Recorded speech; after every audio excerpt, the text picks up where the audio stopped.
Welcome back to the Ancestral Findings Podcast. Pierogi aren't just a Polish tradition. They have a long history entwined with Eastern and Central European culture. Learn all about it here.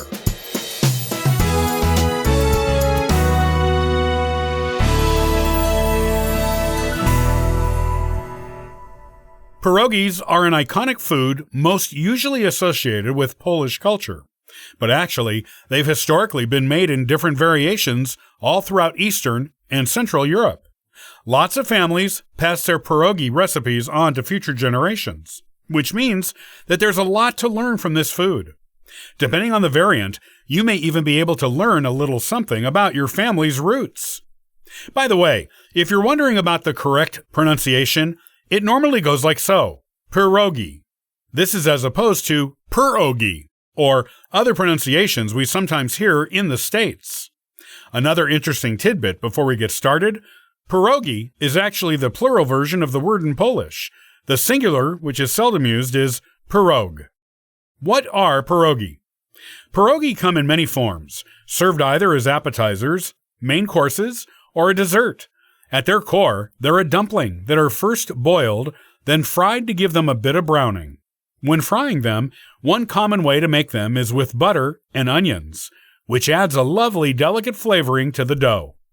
Historically, these were considered a peasant food, but once the pierogi tradition was born in Europe, people's taste for them grew.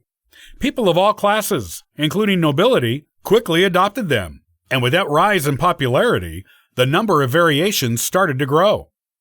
The origin of pierogi. One of the most interesting things about this food is its history. Pierogi history is the subject of much debate. We know that pierogi dates to at least the 13th century, but how they actually arrived in Europe, that's the part no one is quite sure about. One legend says that pierogi first arrived in Italy when Marco Polo brought back the recipe from China. Another legend says that it was Saint Hyacinth of Poland who discovered the recipe in Kiev, Ukraine, and brought it to Poland. According to this tradition, Saint Hyacinth paid a visit to Kościelek on July 13, 1238, and on that day, a storm destroyed all crops. Saint Hyacinth instructed everyone to pray, and the crops regrew the next day. In gratitude, people made pierogi from the crops of Saint Hyacinth.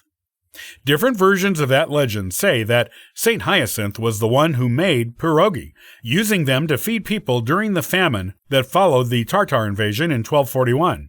And speaking of the Tartars, they feature in another pierogi legend, which says that the Tartars were the ones who brought them to Poland from the Russian Empire.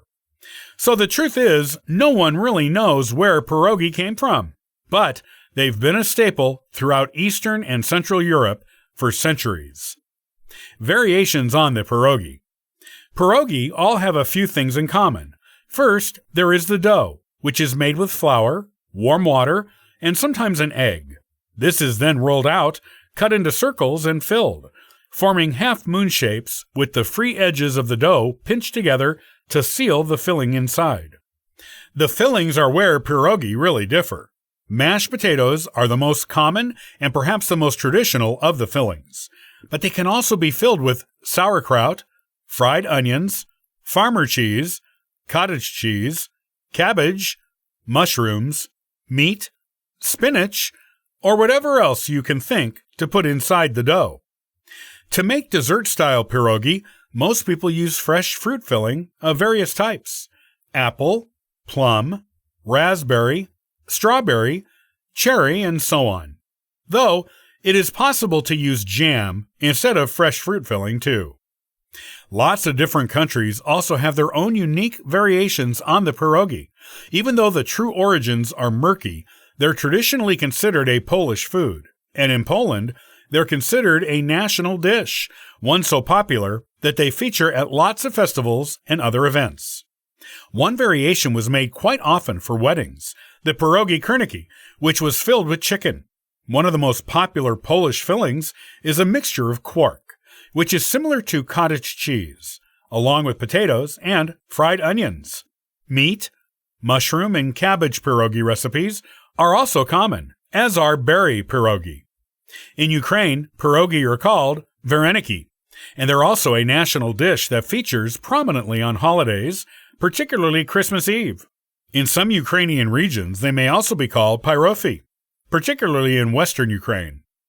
Traditional Ukrainian recipes often feature fermented milk in the dough, and Ukrainian fillings include meat, fish, cabbage, potato and cheese, buckwheat, boiled beans, mashed potatoes, cottage cheese, peas, sauerkraut, and for dessert, plums or other fruits. Other national variants include the Russian vareniki, which most commonly come from Western Russia and are filled with fruits, potatoes, cabbage, beef, or quark. Slovakian pierogi, which usually contain brynza cheese and mashed potatoes. Slovenian ejdovi krapi, which translates to buckwheat carps. These have buckwheat in the dough, rather than wheat flour, and they are often filled with meat, fried onions, and cottage cheese. Hungarian deriel is a pasta pocket, typically filled with jam and cottage cheese, or sometimes meat. Romania and Moldova have the coltonasi, which is usually filled with cherries and cottage cheese, or dill-seasoned cheese, mashed potatoes, or meat. Germany and German-speaking regions have pierogi or pierogen, which is the plural version, which can be either boiled or baked, with the most popular filling being a quark and Spanish mixture. And what about the United States? Here, there are all kinds of different pierogi variants to try, everything listed above, and then some. Most of these recipes came to the U.S. via Eastern and Central European immigrants. They're most popular in the New England states as well as the Upper Midwest, and they're found throughout Canadian provinces too. If there's a pierogi recipe among your family recipes, doubtless there's a long history behind it. Depending on the fillings or on its name, you may be able to trace it back to the country of origin. For instance, if your grandmother called them pierogi instead of pierogi, then perhaps the recipe came from Ukraine. But wherever pierogi are from, we can all agree on one thing: they are delicious.